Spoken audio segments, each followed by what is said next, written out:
बिस्मिल्लाहिर्रहमानिर्रहीम। अस्सलाम वालेकुम नाज़रीन, मैं हूं सईद अनवारुल हसन और आप देख रहे हैं programme Dastak PTV news Islamabad studio से। नाज़रीन, आज वज़ीर-ए-आज़म मोहम्मद शहबाज शरीफ साहब की सरबराही में वफाकी काबीना का इजलास हुआ, जिसमें कराची में होने वाले दहशतगर्दी के वाक़े की शदीद अल्फाज में मज़म्मत की गई। वफाकी काबीना ने सी पैक और चीनी बाशिंदों के लिए जो सिक्योरिटी की सूरत हाल है, इसका असर नौ जायज़ा लेने का फैसला किया और वज़ारत दाखिला को हिदायत जारी की कि वो इस सिलसिले में एक नया सिक्योरिटी प्लान वज़ा करे और जो तहकीकात हो रही हैं, एक तो इनके जल्द अज जल्द जो मुलज़मान हैं, जो मुजरिमान हैं, उनको कैफियत किरदार तक पहुँचाया जाए और इससे मुतल्लिक तहकीकात से मुतल्लिक मुसलसल अपडेट चीनी जो दफ्तर खारजा है या जो उनका यहाँ पर सफारत खाना है, उनके साथ इसको शेयर किया जाए। वज़ीर इत्तलात व नशरियात मरियम औरंगज़ेब साहबा ने वफाकी काबीना में किए गए फैसलों और जो बातचीत हुई उसकी तफसीलात से आगाह करते हुए बताया कि गुज़िश्ता 2 हफ्तों में जो तवानाई का एक बुरानी कैफियत थी, जिसकी वजह से मुल्क में लोड शेडिंग का सामना है। 27 प्लांट में से 20 की मुरम्मत मुकम्मल कर ली गई है और उन्होंने कहा कि 7 यूनिट्स और 3 प्लांट्स पर अभी काम जारी है। टोटल जिस वक्त पैदावार है वो 18,727 है, जबकि 500 से 2,000 मेगावाट का इस वक्त डेफिसिट है। उन्होंने साबका हुकूमत की मौशी पॉलिसियों को हद तनकीद ठहराया और कहा कि मौशी दहशतगर्दी की गई, जिसका खामियाजा कौम भुगत रही है। उन्होंने एक दफ़ा फिर वाज़ेह किया कि इलेक्शंस मुकर्ररा वक्त पे होंगे, किसी की धमकी या कहने पर जल्द नहीं होंगे। एक तो इस हवालों से ज़रूर हम गुफ्तगू करेंगे। फिर आज हमने देखा पाकिस्तान पीपल्स पार्टी के चेयरमैन बिलावल भुट्टो जरदारी साहब ने वफाकी वज़ीर की हैसियत से अपने ओहदे का हल्फ उठा लिया। सदर मुमलिकत डॉक्टर आरिफ अलवी साहब ने उनसे हल्फ लिया। वज़ीर-ए-आज़म पाकिस्तान मोहम्मद शहबाज शरीफ साहब तकरीब में मौजूद थे। पीपल्स पार्टी के नुमाया लीडरान, जिनमें साबिक सदर आसिफ जरदारी भी वहाँ पर मौजूद थे और अब जो बिलावल भुट्टो जरदारी साहब हैं, वज़ीर ख़ारजा के तौर पे अपनी खिदमत सर अंजाम देंगे। अपना नाना के बाद उनके फुट स्टेप्स में फॉलो करते हुए आप वज़ारत ख़ारजा में एंटर हो रहे हैं as a young foreign minister, 33 साल की उम्र में। उस हवाले से भी ज़रूर बात करेंगे कि वफाकी हुकूमत की जो तश्कील के मराइल थे वो गालिबन अब बिल्कुल मुकम्मल हो गए हैं। फिर आज साबिक वज़ीर-ए-आज़म इमरान खान साहब ने लाहौर में अपने कारकुनान से खिताब किया और उन्होंने एक दफ़ा फिर जो पेशावर में बात की थी उसको दोहराया कि चीफ इलेक्शन कमीशन पर PTI का अदम एतमाद है और वो इनके हटाए जाने का मुतालबा दोहराते रहेंगे। साथ में उन्होंने अपने कारकुनान से कहा कि वो तैयारी रखें, इस्लामाबाद की कॉल देंगे और ज़्यादा से ज़्यादा लोगों को, उन्होंने तो 20 लाख की फिगर भी दी कि लोगों को इस्लामाबाद लाया जाएगा और कबल अज़ वक्त इंतखाबात जो हैं वो इस वक्त पाकिस्तान तहरीक इंसाफ का हदफ है। फिर कल एक अहम दौर पर वज़ीर-ए-आज़म पाकिस्तान मोहम्मद शहबाज शरीफ साहब सऊदी अरब जा रहे हैं। सऊदी अरब पाकिस्तान के दरीना ताल्लुकात हैं, ज़ाहिर बात है हमारा जज्बाती लगाव भी है जो मदीनातुल मुनव्वरा मक्कातुल मुअज़्ज़मा के साथ, मक्का के साथ, और ज़ाहिर बात है रमज़ान शरीफ का दिन चल रहे हैं, आखिरी अशरा है, साथ में मुलाकातें भी तय हैं और जो सऊदी वली अहद हैं उनकी जानिब से ये दौरे की दावत दी गई है। इस दौरे की अहमियत पर भी ज़रा गुफ्तगू करेंगे। जो नुमाइंदा शख्सियत मेरे साथ आज के प्रोग्राम में शरीक गुफ्तगू, उनका तारुफ मैं आपसे कराए ज्वाइन किया है इस्लामाबाद स्टूडियोज़ में कादर मंदूखेल साहब ने, मेंबर कौमी असम्बली हैं पाकिस्तान पीपल्स पार्टी से आपका ताल्लुक है। आपका बहुत शुक्रिया कादर मंदूखेल साहब। हमें ज्वाइन कर रहे हैं सेनेटर वलीद इकबाल साहब, पाकिस्तान तहरीक इंसाफ से आपका ताल्लुक है, मरकजी रहनुमाए स्काइप पर हमारे साथ मौजूद है। दोनों मौजूद मेहमानों को फॉर्मो वेलकम।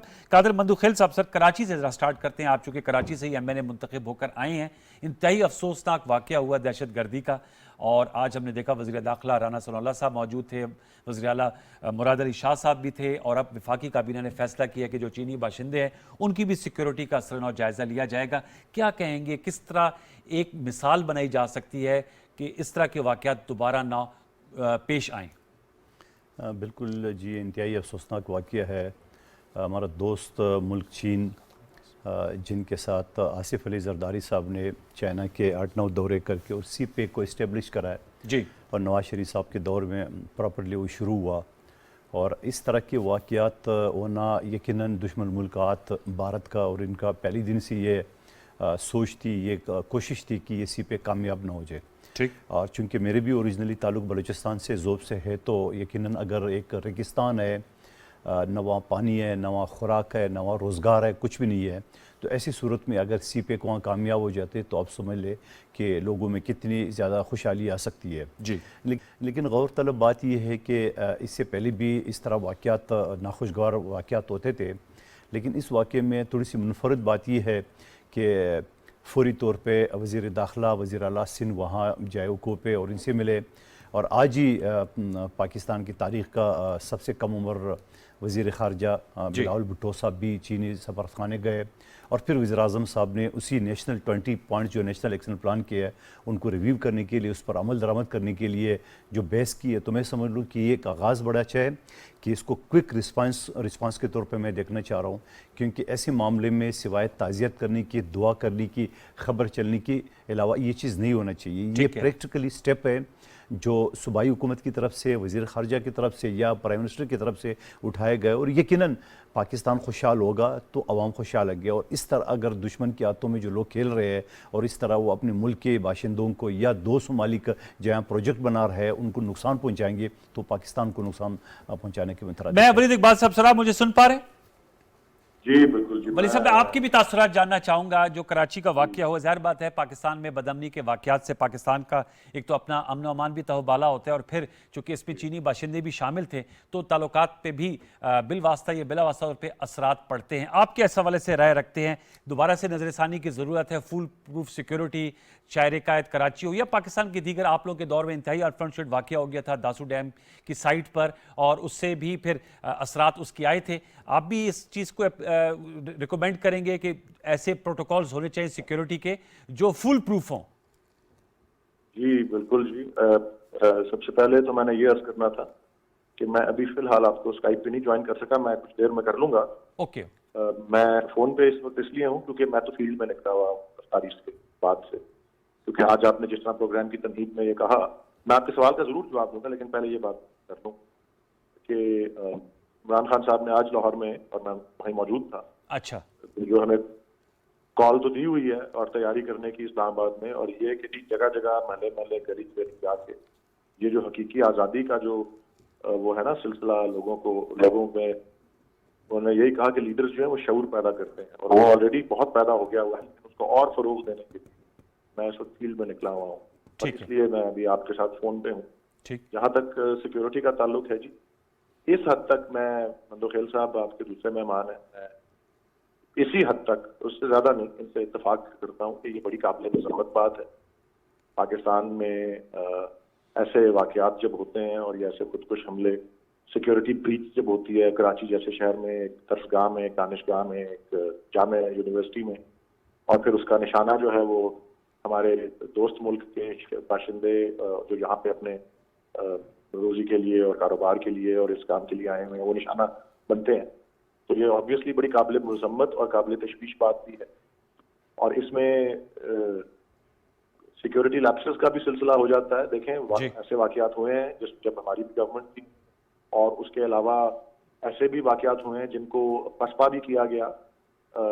चीनी काउंसलेट पे हमला हुआ, लेकिन सिक्योरिटी फोर्सेज ने जो वहाँ तैनात थे उसको पसपा कर दिया, क्योंकि वो ज्यादा सिक्योर जगह थी। उसके साथ साथ अगर आपको याद होगा कुछ 1-2 साल पहले कराची स्टॉक एक्सचेंज को भी निशाना बनाया गया था ऐसे हमले का, लेकिन वो उसके बैरूनी जो है दाखिला, उसके अंदर हो नहीं सके दाखिल, उनको वहां पे पसपा कर दिया गया और उनको वहां पे जहन्नम वासिल कर दिया गया, क्योंकि सिक्योरिटी फोर्सेज जो वहां तैनात थे और प्राइवेट सिक्योरिटी वाले भी, वो बिल्कुल वो सिक्योर जगह थी। तो फिर ये इस तरह के सॉफ्ट टारगेट्स जो हैं, जाहिर है दुश्मन जो है ढूंढता है, और मैं ज्यादा तफसील में तो नहीं जाना चाहता, लेकिन मैं ये जरूर कहूंगा कि इस वक्त ये तो गवर्नमेंट जिसको भानुमती का कुंभा, और ये अल्फाज तजिया निगार और सहाफी कह रहे हैं अखबारात में रोज, इनमें भी अफसोस के साथ मुझे होता है, ऐसे मैं ये नहीं कह रहा कि वो मुलविस हैं, लेकिन इनके हमदर्द, ऐसी अनासिर के हमदर्द लोग जो हैं वो इस गवर्नमेंट में पाए जाते हैं, असेंबलियों में, असेंबली के। वलीद इकबाल साहब, आप मेरे ख्याल में इशारा कर रहे हैं, शायद जो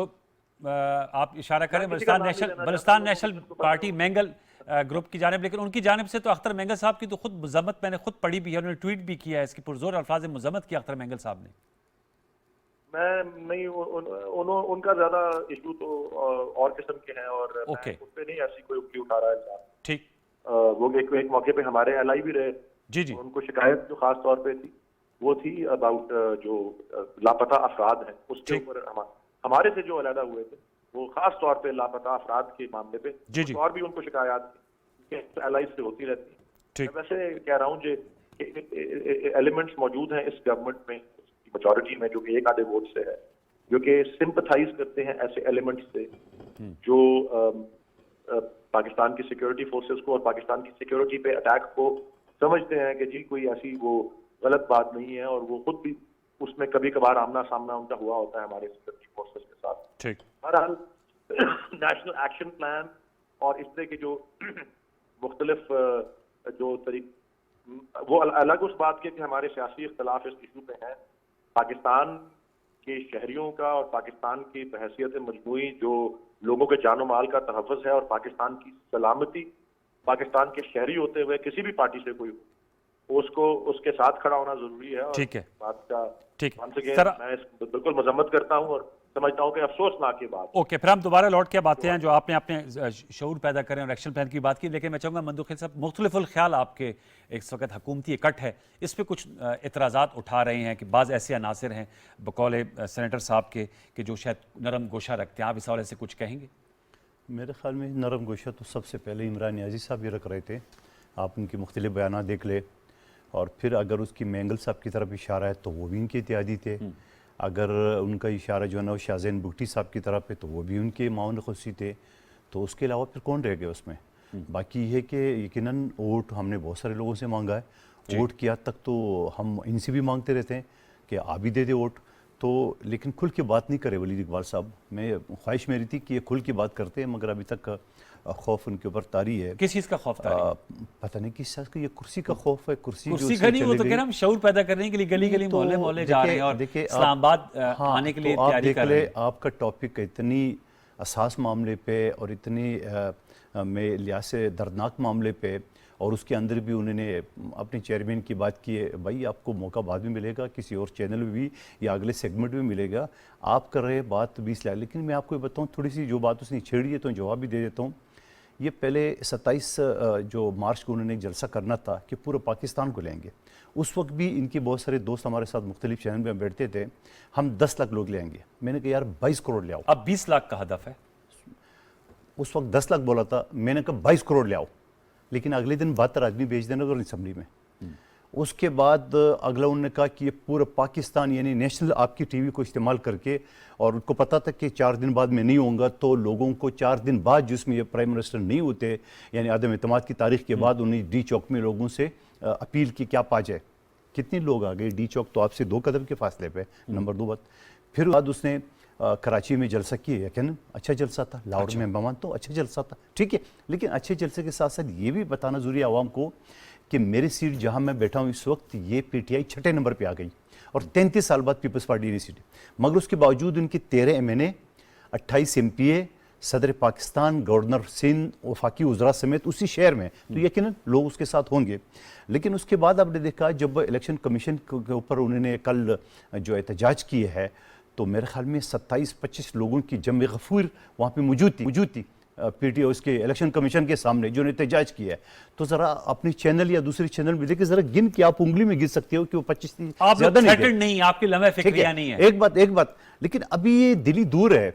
अभी तो पता ही नहीं, अभी तो एक गड़ी निकला है 3.5 करोड़ है, जिसने से रोड बना ली है सबूत के बाद। अभी तो 18 करोड़ का नेकलेस जो लाहौर के एक ज्वेलर को बेचा है वो खाना है। अभी तो गोल्ड प्लेटेड क्लाशनकोव आना है। अभी तो 58 जो तोशा खाना से, यानी आप मुझे बताओ, अगर मैं आपको या मैं अपनी तरफ ले लेता हूँ, आप ये पेन अगर मुझे गिफ्ट कर दे, क्या मैं इतना बेज़मीर हो सकता हूँ कि इसको बाजार में बेचूंगा?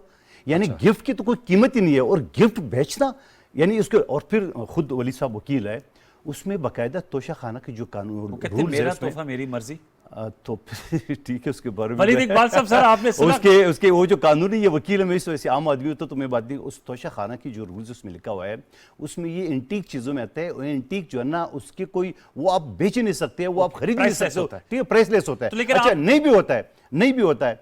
मैं अगर आपको ये पेन गिफ्ट करूं, आप उसको बाजार में बेचेंगे? ठीक है ना, अखलाकी क्या चीज है? ठीक है, आई डोंट नो लीगल इस पे क्या बाइंडिंग है, नहीं तो लीगल ऑलरेडी रूल्स है, आप नहीं ले सकते हो। लीगल भी बता रूल्स है, बिल्कुल है उसमें। वो आप ये एंटीक चीजों में आता है, एंटीक आप खरीद सकते हो, बेच सकते हो। सियासी नुक्ता उठाया वलीद इकबाल साहब, आपने सुना मंदुखेल साहब कह रहे हैं 27 मार्च को भी आप लोगों ने 10 लाख का कहा था।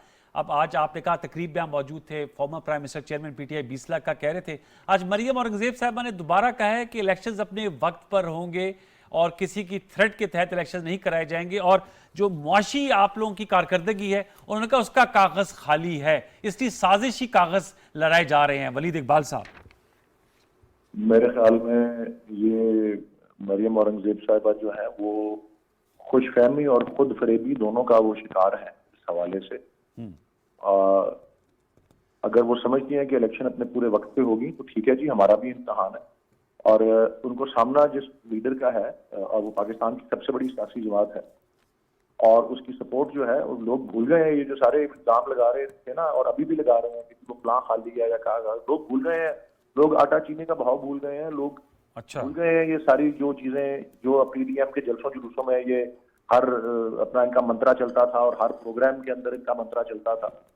ये लोगों को अब यही नजर आ रहा है कि बिल्कुल वाज़े अक्सरियती जो एक निज़ाम मौजूद था एलाइज के साथ और सब, उसको रातों रात जो है पॉलिटिकल इंजीनियरिंग के जरिए जो है वो रेजीम चेंज यहाँ पे की गई, उसमें मुदाखलत थी। इसका तो ये पॉलिटिकल इंजीनियरिंग किन्होंने की वली साहब?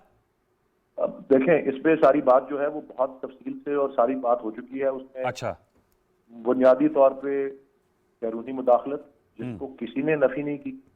दूसरा, जो वाज़े तौर पे चेयरमैन इमरान खान बता चुके हैं कि मकामी जो मीर जाफर और मीर सादिक हैं। और बाय द वे ये कोई ऐसी, ये जो है ना कि एक तो पहले तो यहाँ शुरू हुए थे इस बात से कि ये झूठ बोल रहे हैं कि ऐसा कोई मरासला ही नहीं, ये एमए को कागज का टुकड़ा लगाया है। उस पर तो किसी ने इनकार नहीं ना किया, अब सारे मान गए। अब ये नेशनल सिक्योरिटी कमेटी दोबारा भी बैठी है तो वो उसने तस्दीक की है। लेकिन उनका कोई साजिश भी नहीं है ना, नेशनल सिक्योरिटी कमेटी ने तो क्या कोई साजिश ही नहीं है? वो तो फिर जाहिर है आपने अपनी वो फिर डी कोड करने के अपने तरीके होते हैं। इसमें कोई अनहोनी सी बात नहीं है। दुनिया में सैकड़ों सालों की मिसालें मौजूद हैं। अच्छा। और ये तो आप 150 साल पीछे चले जाएं तो अमेरिका का एक मनरो डॉक्ट्रिन है कि किस तरह से वो अपने पूरे हेमिस्फेयर के अंदर जो है हर मुल्क में मुदाखलत कर सकते हैं। किस तरह से उन्होंने ईरान में 50 की दहाई में उसकी तफसील की इमरान खान साहब ने भी। ठीक है। चिले में जो नेशनल सिक्योरिटी कमेटी के एलामिये से आपकी तसल्ली तशफ़ी नहीं हुई वली साहब? नहीं, उसमें तो ऑलरेडी कहा जा चुका है जी कि अब उसकी इंक्वायरी जो है वो एक जुडिशियल कमीशन करेगी, क्योंकि उसमें सारे उसके जो पहलू हैं, ओके, एजेंसीज इन्वॉल्व थी, एजेंसीज ने भी तफ्तीश की, कौन सी एजेंसी ने तफ्तीश की, किस हद तक की, कौन सी चीजें छोड़ी। देखे जब वो क्या वो हुआ था, आपकी इजाजत से मुजीबर रहमान शामी साहब भी हमारे साथ हैं तो उनकी इनपुट भी ले लेते हैं। आप साथ ही रहेगा। आपने जुडिशियल कमीशन की बात की। शामी साहब अस्सलाम वालेकुम। वालेकुम अस्सलाम जी। सेनेटर वलीद इकबाल साहब हमारे साथ मौजूद हैं और कादर मंदुखेल साहब हैं। सर, बात हो रही थी पहले तो कराची वाक़ये की, सब दोनों ने हमारे मौजूद मेहमानों ने उसकी मजम्मत की। साथ में ये बात आ रही है जो बयानिया है, और आज चेयरमैन पीटीआई लाहौर में मौजूद थे, उन्होंने इस हवाले से फिर कहा। वलीद इकबाल साहब भी कह रहे हैं कि वो गली गली अब जाके शऊर बेदार कर रहे हैं और इस्लामाबाद की तरफ चलेंगे और जुडिशल कमीशन जो है वो तय करे कि ये जो बैरूनी साजिश हुई है इसकी असलियत और हकीकत। नेशनल सिक्योरिटी कमेटी का जो एलामिया आया है तो उन्होंने कहा कि इससे शायद गालिबन उनकी तसल्ली तशफ़ी नहीं हुई। मैं आपसे जानना चाहूँगा सर, अब आप समझते हैं कि इसकी शेल्फ लाइफ है ये जो बयानिया पीटीआई लेकर चल रही है, अमरीकी साजिश और रिजीम चेंज? क्योंकि वो कहते हैं अब हमसे लोग आटे दाल का भाव नहीं पूछ रहे, वली साहब कह रहे थे। मुजीबर रहमान शामी साहब। देखें, ये इमरान खान साहब का और उनकी जमात का एक बयानिया है जी, और वलीद इकबाल साहब भी हिस्सा है पीटीआई का, उसके सेनेटर हैं माशाल्लाह। तो इनको हक हासिल है कि अपनी इंटरप्रिटेशन लोगों के सामने रखते रहें, लेकिन मैं नहीं समझता कि इसमें कोई जुडिशियल कमीशन की जरूरत है। अच्छा, या उसका कोई नतीजा निकलेगा। अब देखें, अगर जुडिशियल कमीशन जो है वो कहता है कि साजिश नहीं हुई तो फिर ये मान जाएंगे, और अगर वो कहता है कि साजिश हुई तो उसके फिर नताइज क्या निकलेंगे? क्या जुडिशियल कमीशन जो है कि वो जो अमरीकी हुक्काम है उनका बयान भी ले सकेगा? क्या उनसे भी जान पटक कर सकेगा? यानी आप देखें ना, एक फरीक और है जी, और डोनाल्ड लू जिसकी बात हो रही है, क्या जुडिशियल कमीशन के सामने वो भी पेश होगा? तो ये एक उलझाव पैदा होगा, इससे और कुछ हासिल नहीं होगा। अच्छा, जो हकीकत वाजे हो चुकी है, नेशनल सिक्योरिटी कमेटी बयान कर चुकी है, और हमें भी मालूम है कि साजिश किस तरह से होती है। साजिश खत लिख के होती है, साजिश बयान दे के होती है, और साजिश इस तरह होती है कि आप जो है वो सफीर को खुल्लम खुल्ला ये बात कहें। तो साजिश जो होती है उसमें तो अखफा का पहलू होता है, वो खुफियापन का पहलू होता है तो वो इस तरह खुली बात तो नहीं होती। ठीक। लेकिन बहरहाल अगर पीटीआई को हक हासिल है वो अपनी बात करती रहे, अगर लोग उसको कबूल करेंगे तो बड़ी अच्छी बात है। अगर ठीक। पीटीआई को दोबारा वोट देते हैं और ये इख्तियार में आती है तो फिर शौक से कमीशन कायम कर ले। ठीक इस है, वक्त तो मेरा ख्याल इसका कोई फायदा नहीं होगा। इसका फायदा नहीं होगा। दूसरा मैं चाहूंगा पंजाब के हवाले से बताइएगा शामी साहब, आज लाहौर हाई कोर्ट का फैसला आ गया। आप समझते हैं अब इस फैसले की रोशनी में कल तक यानी 28 अप्रैल तक लाहौर हाई कोर्ट ने पाबंद किया है गवर्नर को कि वो खुद हल्फ लें नौमुंतखब वज़ीर आला हमजा शहबाज साहब से, और अगर नहीं ले पा रहे तो कोई नुमाइंदा सदर साहब मुकर्रर करें। पहले भी ये ऑर्डर आया था लेकिन उस पर कोई अमल दरामद नहीं हो सका, लिहाजा दोबारा दरख्वास्त देना पड़ी। आप समझते हैं कि कल तक इस पर अमल दरामद हो जाना चाहिए, वगरना ये जो 25 दिन से वजारत आला कोई है ही, वजीर आला ही नहीं, एक तरह से कैबिनेट ही नहीं है पंजाब में, इससे पॉलिटिकल वैक्यूम जो है वो ज़्यादा गहरा हो जाएगा? देखिए, ख्याल तो हमारा भी यही है जो आपका है कि ऐसा हो जाना चाहिए और अदालत ने जो कुछ कहा है उसके मुताबिक हलफ उठा लेना चाहिए हमजा शहबाज साहब। लेकिन जो पीटीआई के जो इरादे हैं मुझे ये नजर नहीं आते। अभी जो एडवोकेट जनरल है पंजाब के जी अहमद अवैध साहब, जी जी उनको मैं सुन रहा था, वो कामरान खान साहब के साथ गुफ्तगू कर रहे थे और वो कह रहे थे कि ये तो अदालत ने तजवीज किया है, कोई हुक्म नहीं दिया। अच्छा। और वो अदालत ने जो कुछ कहा है वो उसको हुक्म ही नहीं मान रहे थे, ना कोई डायरेक्शन मान रहे थे। तो उनकी जो बातें थी उससे तो ये अंदाजा हुआ कि गवर्नर साहब जो हैं वो हलफ लेने के मूड में नहीं है, ना वो हलफ लेंगे ना नुमाइंदा मुकर्रर करेंगे। और इस बारे में अल्टीमेटली अदालत को कोई वाज़ेह हुक्म देना पड़ेगा, यानी अपने तौर पर कोई नॉमिनेट करना पड़ेगा बंदा जो हलफ ले। अच्छा। ये बात मैंने अखज़ की है उनकी गुफ्तगू से। अब कल कोई और चीज हो जाती है, अगर वो रिव्यू कर लेते हैं। ठीक है और शामी साहब, आपकी इजाजत से, कर रहे हैं। चूंकि वलीद इकबाल साहब भी हमारे साथ मौजूद है, मैं चाहूंगा आपकी मौजूदगी में, चूंकि उनका लीगल बैकग्राउंड है माशाल्लाह, तो वली साहब आप बताएंगे, शामी साहब कह रहे हैं और हमारा भी तासुर है कि कल तक ये अब हो जाएगा लाहौर हाई कोर्ट का, लेकिन अहमद अवैध साहब जो एडवोकेट जनरल है वो कहते हैं इसकी कोई तजवीज़ वाली मतलब वैल्यू है, कोई जो लाहौर हाई कोर्ट का वर्डिक्ट है। आप बताइएगा अब क्या सोच पाई जाती है? आज चेयरमैन पीटीआई से गवर्नर साहब की भी मुलाकात हुई है, कल तक हल्फ हो जाएगा सर, ये पॉलिटिकल वैक्यूम खत्म हो जाएगा वज़ीर आला पंजाब का? मैं आपको इस पे वसूख से तो अपनी राय नहीं दे सकता, इस वजह से क्योंकि मैंने वो फैसला नहीं देखा। आज मैंने जिस तरह अर्ज किया, आज हम काफ़ी मसरूफ थे। मैं खुद किसी दूसरी अदालत में पहले मसरूफ था, फिर इमरान खान साहब कन्वेंशन के लिए आए हुए थे, जी जी। फिर ये फील्ड का काम था, तो मैंने वो फैसला पढ़ा नहीं है। लेकिन ये जो बात मैंने सुनी है जो एडवोकेट जनरल साहब वाली, उससे मुझे भी ये इम्प्रेशन मिल रहा है कि देखें जी, गवर्नर जो हैं, मुझे तो नहीं, जो मेरी उनसे गुफ्तगू भी हुई है और उसके अलावा भी जो उनके बारे में मीडिया और अखबारात में आता रहा है, वो तो किसी सूरत भी नहीं चाहते कि, क्योंकि उस पर बड़ा सख्त उनको तहफ़्फ़ुज़ है और वो प्रेसिडेंट ऑफ पाकिस्तान को दलाइल के साथ और कानूनी राय ओपिनियन के साथ ये बात जो है सरकारी तौर पे भेज चुके हैं कि ये सारा अमल जिसके नतीजे में हमजा शहबाज शरीफ कोर्ट मुंतखब अनकोर्ट हुए हैं वो गैर आइनी तरीका था, रूल्स रेगुलेशंस के खिलाफ था, इसलिए उस पर अमल दरामद जो है जिस हद तक वो नहीं कर सकते वो नहीं करेंगे। अच्छा। और अहमद अवैध साहब ने, हाँ जी, और अहमद अवैध साहब ने अगर उसकी ऐसी तशरीह की है, वो एडवोकेट जनरल भी हैं इस वक्त सिटिंग जी जी। पंजाब के, और उसके अलावा मुझसे कहीं ज्यादा तजर्बा रखने वाले एक बड़े सीनियर वकील हैं, तो अगर उन्होंने भी ऐसी बात की है जिसको मैंने तो टिकर्स में ही देखा है और अभी शामी साहब ने भी उसको दोहराया है, तो मेरा इंप्रेशन तो यही है कि अगर वो ये कह रहे हैं कि हुक्म नहीं है, सिर्फ एक मशवरा है या एडवाइस किया है या सजेस्ट किया है, तो अगर उसमें वो पाबंद करने का लफ्ज़ इस्तेमाल नहीं हुआ हुआ तो उस पर फिर अमल दरामद मुझे तो नजर नहीं आ रहा। अच्छा, मैं चाहूंगा कि शामी साहब, कादिर बंदूखेल साहब भी, उनका भी लीगल बैकग्राउंड है, कादिर साहब इससे फिर पॉलिटिकल क्राइसिस ज्यादा मजीद नहीं बढ़ेगा?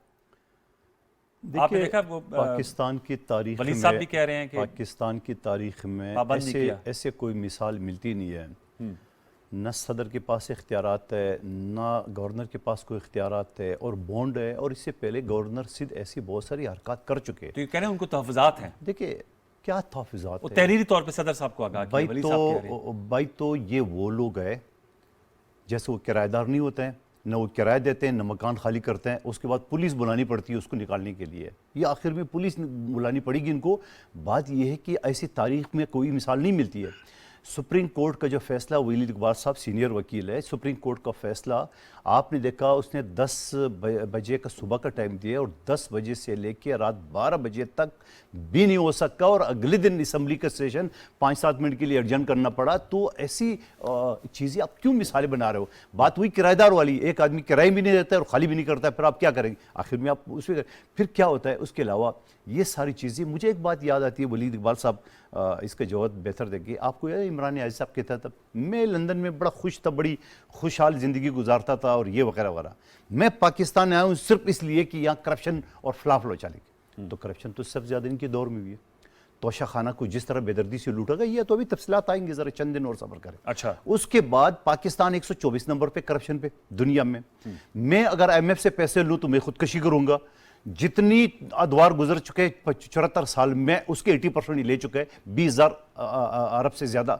सवाल ये कौन कौन सी चीज़ें इनके ऊपर साबित होंगी और फिर ये अगर नहीं करेंगे, कब तक नहीं करेंगे? फिर मैं ये भी कहूँगा, फैसला मैंने भी नहीं पढ़ा लेकिन मैंने वो रिमार्क्स देखे लाहौर हाई कोर्ट के कि हमने तो बड़ी कोशिश 28 अप्रैल की डेट दे दी ना। नहीं, 19 से पहले जो रिमार्क्स है, जैसे नहीं होता है कोर्ट में वो मीडिया वाली रिपोर्ट, उन्होंने बोला हमने तो बहुत कोशिश की है किसी तो कोई इज्जत देने के लिए।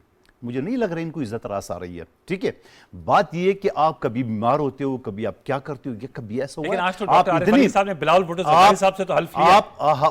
मैं खुद हैरान था, मैं मौजूद था उस हल्फ में, मैं बड़ा हैरान था। और जिस तरह वो आया था जबरदस्ती, जैसे किसी ने बैठा, चल उसका हक है वो नाराजगी में आए और बैठे, लेकिन फिर भी मैं अप्रिशिएट करूं। ठीक है, अच्छा किया शामी साहब से कमेंट ठीक है, अच्छा एक जुमला और जो टॉपिक रह जाएगी, जो कमीशन की बात की वलीद इकबाल से, जुडिशल कमीशन।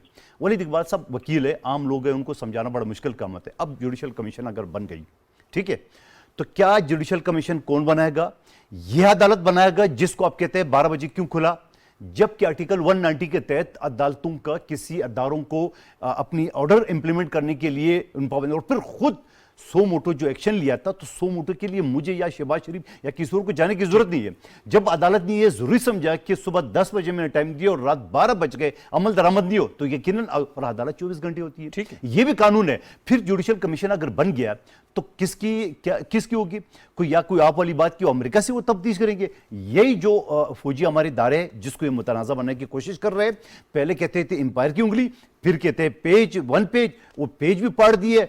आज जो कमीशन है उसकी क्या इस चीज की गारंटी है कि अगर जुडिशल कमीशन बन गए उसके ऊपर, जैसे इलेक्शन कमीशन के ऊपर ये बात करें, खुद इनका बनाया हुआ उनके पर एतराज है, क्या इसके ऊपर ये इत्तफाक करेंगे? ये वलीद इकबाल साहब से पूछे जरूर कि अगर जुडिशल कमीशन क्या आप अभी से करेंगे या मीठा मीठा हप और कड़ा कड़ा तूत वाला काम करेंगे? शामी साहब सर इस हवाले से जरूर बताइएगा, वो जो आपने इन्फर किया, जो नतीजा अखज़ किया अहमद अवैस साहब की गुफ्तगू से, और वली साहब के चूंकि उन्होंने फैसला नहीं पढ़ा, लेकिन उन्होंने कहा कि सदर साहब को तहरीरी तौर पे आगाह कर दिया गया है गवर्नर पंजाब की जानिब से, उमर चीमा जानिब से, कि उनको तहफ़्फ़ुज़ात हैं जो इलेक्टोरल प्रोसेस हुआ कायदे ऐवान पंजाब असम्बली के इंतखाब के हवाले से। देखिए, गवर्नर साहब जो हैं, किसी भी कानून के तहत उनके पास ये इख्तियार नहीं है कि पंजाब असम्बली की कार्रवाई के बारे में सवालात उठाएं। अच्छा, और लाहौर हाई कोर्ट में जब ये मुकदमा चला है तो लाहौर हाई कोर्ट के चीफ जस्टिस ने ये पूछा है एडवोकेट जनरल से कि कौन से कानून के तहत गवर्नर जो है वो इस तरह की ऑब्जर्वेशन दे सकते हैं या इस तरह की रिपोर्ट दे सकते हैं। तो आप देखिए, लाहौर हाई कोर्ट ने जो डेप्टी स्पीकर है सूबाई असेंबली के, उनको उनके जिम्मे लगाया था कि वो इंतखाब कराएं। उन्होंने इंतखाब कराया, उसके बाद अपनी रिपोर्ट भेजी और कहा 197 अरकान जो हैं उन्होंने हमजा शहबाज के हक में वोट दिया है, वो वजीर आला मुंतखब हो गए। और लाहौर हाई कोर्ट ने उसी को पर बेस किया है और सारी कार्रवाई इसी पर चली है। ठीक। और उन्होंने गवर्नर साहब ने सदर को क्या लिखा है या नहीं लिखा है, ये इसे अदालत ने दरकोरे इत्मीनान नहीं समझा। और अदालत की डायरेक्शन तो बड़ी वाज़ेह है कि भाई वो जो इलेक्शन हुआ है उसके मुताबिक हलफ उठाया जाए। लेकिन अब अगर एडवोकेट जनरल जो हैं वो भी ये कह रहे हैं और फवाद चौधरी साहब ने भी आज ये बात की है कि हम इंटर कोर्ट अपील में जाएंगे, यानी उन्होंने कहा है कि हम अपील दायर करेंगे इस हुक्म के खिलाफ, ये सिंगल बेंच का हुक्म है। तो ये भी अगर ये बात उन्होंने मुख्तलिफ की है एडवोकेट जनरल से, लेकिन इससे भी ये मालूम होता है कि कोई अमल करने का इरादा नजर नहीं आ रहा और ये अवाम मौजूद रहेगा।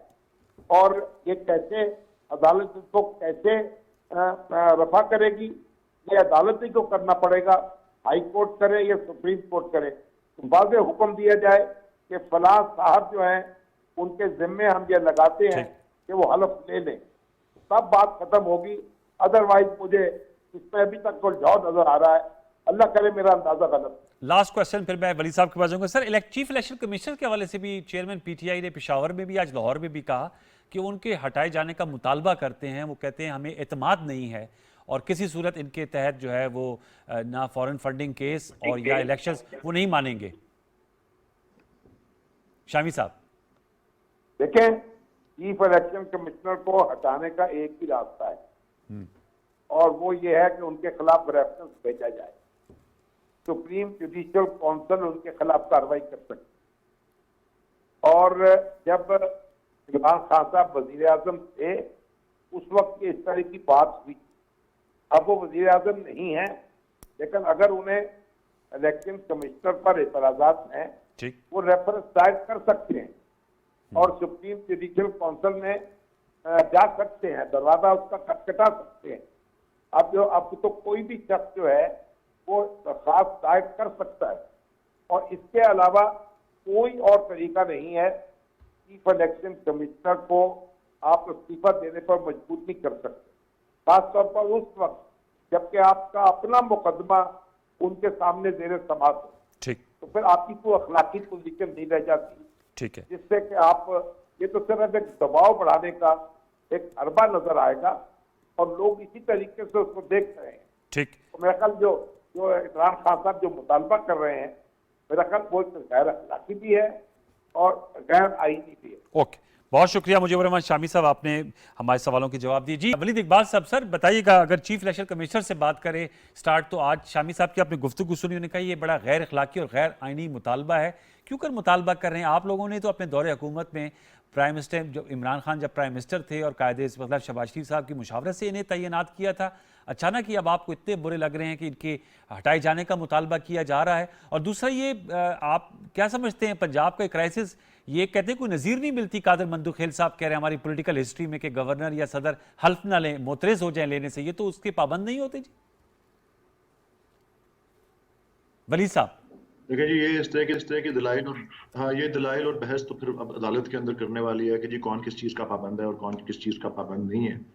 क्योंकि जब ये बात जो है, इसको अगर आप इसके सोर्स या इसके ओरिजिन पे जाएं, वो ये और ये खुद पीडीएम जो अब जिस वक्त ऑपोजिशन का सिलसिला था, तो ये कह रहे हैं कि जी हम 2 साल से लगे हुए थे जी, और इनके तमाम लीडर्स के आपके एक और मीडिया के कॉलीग हैं अरशद शरीफ साहब, उन्होंने तो क्लिप्स भी दिखाए कि जब भी अदम एतमाद का पूछा जाता था तो वो एक बड़ा मखसूस जवाब देते थे कि जी वो हम नहीं परसू कर रहे क्योंकि वो तो किसी और का एजेंडा होता है। लेकिन जब ये सारी चीज़ें ये होती हैं, पसे पर्दा और साजिश और मुदाखलत, तो आइन और कानून तो उसी वक्त फिर जो है वो उठा के आप डस्टबिन में फेंक देते हैं। तो फिर जब उसके बाद जो कार्रवाई सारी होती है, तो उसमें फिर ये अब महज ब्लैक और वाइट और ये कानून और आइन का नहीं रहता, फिर इसमें बहुत से और कॉम्प्लेक्स जो है पॉलिटिकल मामले भी आ जाते हैं जो इसके पस मंजर में होते हैं। तो इसलिए इसको इसकी टोटलिटी में देखने की जरूरत है। आप महज इसको किताबी तरीके से जो है वो देख के you don't get to the real truth. ये वजह है जिसकी बिना पर इस तरह का एक वक़्फ़ जो है वो इमरान खान साहब ने भी और दीगर बहुत से और जो ओहदेदार हैं सरकारी जिनका तकर्रुर इमरान खान साहब ने किया या जो टिकट पे इलेक्ट होके आए, उसमें स्पीकर असेंबली या डेप्यूटी स्पीकर या गवर्नर, ये सब लोग शामिल हैं। और जहां तक चीफ इलेक्शन कमिश्नर का ताल्लुक है, अब वाज़े तौर पे ये एक इतना बड़ा इसके ऊपर जो है पाकिस्तान की सबसे बड़ी सियासी जमात पीटीआई 156 जिसके पास नशिस्तें हैं कौमी असम्बली में, 38% वोट जिसने विन किया पिछले इलेक्शन में, जी उसका एतमाद खो बैठी है। वो ये स्टैंड लिया हुआ है कि जी ये अब गैर जानिबदार नहीं रहे, ये जानिबदार हैं। और आज तो इमरान खान साहब ने वर्कर्स कन्वेंशन पे यहाँ तक कहा कि वो नून लीग के एजेंट हैं। और अच्छा वो एक जिसे कहते हैं वो नहीं एक यकसां किस्म का सलूक हर तो सर लगाया तो आप लोगों ने था, उस वक्त जहन में नहीं जिस तरह थी ये बात वलीद साहब सोर्स जब चुनाव हो रहा था? वो उसका भी वो वाजे कर चुके हैं।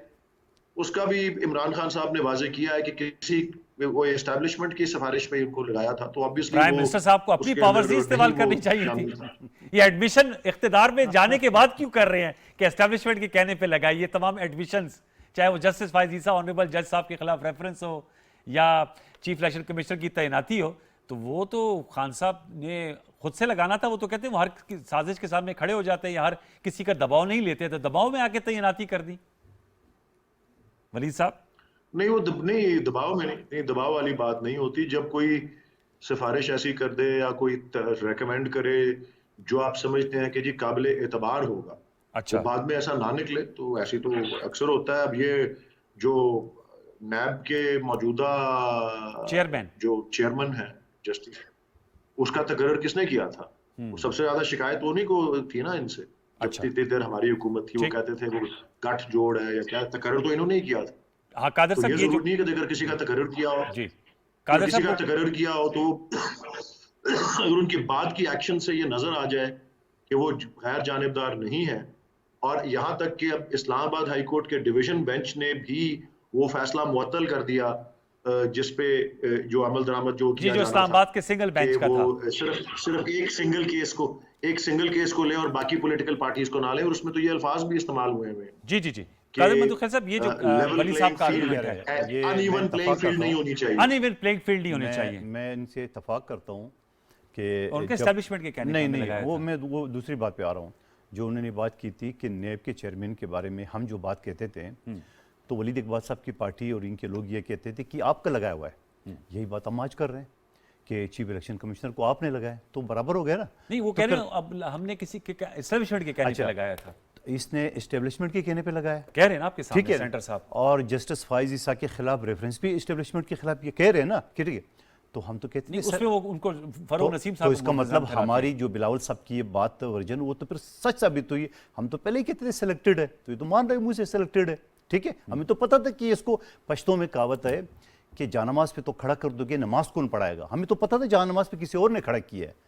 ये कराची से 14 सीटें 14 काउंसलर नहीं निकाल सके, तो 14 कौमी असम्बली की सीटें कैसे निकाल लिया? हमें तो पहले से पता था कि रिजल्ट किस याद में क्या हुआ है। लेकिन सवाल ही आज कम से कम उनको ये एहसास तो हो गया है। लेकिन अब बात यह है दूसरी तरफ, अब होना क्या है? होना क्या है? आपने जो हरकतें जो चीज़ें आपने की है पाकिस्तान की तारीख में, ये जमहूरियत का, अगर ये अपने आप को समझते हैं जमहूरी पार्टी, ये पूरे हिस्ट्री एक रिकॉर्ड बन जाए और रिकॉर्ड सीवी में उसका आ जाएगा। उनने सदर पाकिस्तान ने क्या किया, गवर्नर ने क्या किया, सिंध गवर्नर ने किया, सब चीज़ें सामने। होना क्या है? दूसरी बात ये, आप कहते हैं इलेक्शन हो, किस बात के इलेक्शन हो? जब बात हम कहते थे कि पीडीएम के प्लेटफॉर्म से हम पूरे पाकिस्तान से इस्तीफे देंगे, तो इन कई जो जिसको चपड़ासी लगा रहे थे शेख रशीद, वो कह रहे थे कि हम इलेक्शन कराएंगे। आज हम इलेक्शन कराएंगे। और आपको एक और बात बताऊं, आप ज़मीनी इलेक्शन की बात कर रहे हैं। बिल्कुल कराएंगे, बिल्कुल। अच्छा। लेकिन ज़मीनी इलेक्शन की जरूरत इस वजह से नहीं पड़ेगी। मैं आपको दूसरी बात बताऊं, अभी इस नेशनल असेंबली के फोरम पे आयाज सादिक साहब ने कहा कि मैं अल्लाह ताला की 99 नामों के नीचे जो कौमी असेंबली में ऊपर जी, जी। लिखे हुए हैं, मैं इनके नीचे खड़ा हूं। जो इनको 123 लोगों ने इस्तीफे दिए, ने बहुत सारों ने मुझसे रब्ता किया है कि हम इस्तीफा नहीं देना चाहिए अभी हाँ अभी पिछले ये सेशन जो चल अच्छा। रहा था, हाँ। तो उसमें क्या हुआ, एक तो वो कौमी असम्बली का जो डिप्टी स्पीकर आया, उसके पास इख्तियार था कि नहीं था, खुद अदम एतमाद तहरीक उसके खिलाफ पेश थी। फिर उसमें ये सारी टाइप शुदा है। ये वलीद इकबाल साहब वकील है, दोबारा जानते हैं कि वो रिटर्न हैंड राइटिंग होना चाहिए। फिर उन लोगों ने क्या कहा, नहीं क्या किया, जो इससे पहले बनी गाला में जो इजलास बुलाया था, तो इमरान नियाजी साहब ने लोगों को कहा, आपकी टीवी ने सब ने नशर किया है कि आप लोग तो ऐसे मुरझाए हुए जैसा आखिरी दिन है, मैं ऐसा पता के लूंगा कि दुनिया तमाशा होंगे। वो पता क्या हो, सबको मरवा दिया उसने, ठीक है। फिर अगले दिन क्या किया, इसने नेशनल असेंबली के कमेटी रूम में बुलाया इजलास। बाने में, वहां सबसे इस्तीफे साइन मैन करा असली जाली जो भी है, लेकिन उसके जो प्रोसीजर है, जिस प्रोसीजर की वलीद इकबाल साहब गवर्नर पंजाब के प्रोसीजर की बात करें तो कौमी असम्बली के इस्तीफा के एक प्रोसीजर है। ओके, तो ठीक वो है, वो अपना टाइम लगेगा। मौजूदा स्पीकर ने वो रूलिंग उसकी जो होती है वो खत्म कर दिए। अब फर्दन बुलाएंगे तो मैं वलीद इकबाल साहब कहता हूं कल अपना चेयरमैन को भेज दे, सबसे पहले शेख रशीद को भेज दे, अपना इस्तीफा मंजूर कराए, बोल दे स्पीकर को, नहीं तो दूसरा लेटर दे दे, साइन करा ले, अपने इस्तीफे ले ले। आप अभी क्या करे, खेल क्या करे, ये चाह रहे कि इस मुल्क को ये बुरान, आईनी बुरान में जो ये मुब्तला करनी, इनका ये ख्याल है कि कहीं से एम्पायर की उंगली। आपने देखा उस दिन जिस दिन नादम एतमाद की तहरीक थी, सारी प्रोसीजर अडॉप्ट करने के बाद आखिरी हद तक उन्होंने कोशिश की किसी तरीके से फौज आ जाए, किसी तरीके से अच्छा। फौज आ जाए। ये तो जो हरकतें आपके सामने, हम तो मतलब इस निजाम को लपेटना चाह रहे थे। आपने नहीं नशर किया सारे। हम सुबह 9 बजे से लेके रात 2:30 बजे तक हम कौमी असम्बली में थे, रमजान के महीने में। अब अंदर खबरें आ रहे, कोई कहते हैं फौज आ गए, कोई कहते हैं टैंक आ गए, कोई कहते हैं बख्तरबंद गाड़ी है। प्रिजनर वैन आई थी। वो प्रिजनर वैन जो आई है वो उनके लोग ऐसी भागे हैं ना कि वो एक आदमी नजर नहीं आया। अच्छा। तो मैं फिर ये कहता हूं कि अभी जो कल इलेक्शन कमीशन के सामने ने एहतजाज किए 20-25 लोगों ने, तो ये 20-25 लोगों की, जिसमें शायद वलीद इकबाल साहब भी इनका वो सिंसियर कारकुन है, वो आएगा, बाकी शेख रशीद और दूसरे तीसरे कोई नहीं आएगा। वैसे कल खड़े थे, ठीक है ना। रिकॉर्ड की अच्छा, दोस्ती की शेख रशीद मौजूद साहब, थे। शेख रशीद ने एक और बड़ी इंटरेस्टिंग बात की, मेरे लिए तो खैर नई बात है। उसने बोला कल ये एस्टेब्लिशमेंट, ये दायरे सब इकट्ठे हो जाए तो इलेक्शन से कोई नहीं रोक इसका मतलब है कि वो शेख रशीद जो गेट नंबर 4 की बातें करता तो वो गेट नंबर 4 पे ताला लग गया गलबन। अच्छा, उनके लिए शायद ताला लग गया होगा। वलीद इकबाल साहब, मैं आपसे जानना चाहूंगा क्योंकि कादिर मंदुखेल साहब मौजूद हैं, बिलावल भुट्टो जरदारी साहब वजीर खारजा सर बन गए हैं, क्या कहेंगे? उनके नाना जुल्फिकार अली भुट्टो साहब ने भी अपने कैरियर का आगाज फॉरेन मिनिस्टर के तौर पर किया था, 35 ईयर्स ओल्ड थे, ये 33 ईयर्स ओल्ड है, यंगेस्ट फॉरेन मिनिस्टर हैं। क्या आपकी नेक तमन्नाएं हैं उनके लिए? चेहरे पे मुस्कुराहट आ गई मेरी नेक तमन्नाएं वली साहब के। जी, मेरी नेक तमन्नाएं हो या ना हो, मुझे वो रेलेवेंट नहीं है, क्योंकि मैं उनको पर्सनली नहीं जानता। और नेक तमन्नाएं उस शख्स के लिए होती हैं जिसको आप कोई पर्सनली कोई समझते हो या आपसे कोई जाती ताल्लुक हो, उसके लिए आप नेक तमन्नाओं का इजहार करते हैं। मैं तो वही बात दोहराना जो है वो मुनासिब समझूंगा जो फवाद चौधरी साहब ने की है, वो क्या? कि जुल्फिकार अली भुट्टो का नवासा जो है वो ज़िया-उल हक के जो है मुंह बोले बेटे से के कैबिनेट के अंदर जो है वो फॉरेन मिनिस्टर जो है वो बना है। ये हमको आज दुनिया देखना पड़ा है। और इमरान खान साहब तो हर जलसे में इसका जिक्र करते हैं कि एक दिन कोई काम नहीं किया, बस एक कागज के टुकड़े के ऊपर जिस तरह से वो होके आ गए, अपने जो सो कॉल्ड कोई वसीयत दिल छोड़ के गई थी उनकी वालदा है मरहुमा। जी जी, तो ये माशाल्लाह ये वो पुराना पाकिस्तान है, मैं ये समझता हूँ। अच्छा, ये वो पुराना पाकिस्तान है जिसकी वजह से तहरीक इंसाफ जैसी एक, ये से पॉलिटिकल पार्टी नहीं, ये एक तहरीक है। ये तहरीक है इस किस्म के, ये जो वो डेकेडेंस जिसको कहा जाता है ना, ये जो मॉडर्न डे में, मतलब पिछली बहुत सी सदियों में इस्लाम की तबाही जो है उसके ऊपर, मैं शायर मशरिक अल्लामा इकबाल का जो तज्जिया है वो यही है कि उसकी सबसे बड़ी वजह मलूकियत क्या, ये जिसको बादशाहत कहते हैं, और ये उसका मॉडर्न फॉर्म है। ये अच्छा। डायनेस्टिक सिस्टम है। और ये जो इस वक्त ये भानुमती के कुंभे में दो बड़ी पार्टीज हैं, ये डायनेस्टिक, बल्कि उसके अलावा भी पीपीपी और पीएमएलएन, ये वहां की मौरूसियत देख लें।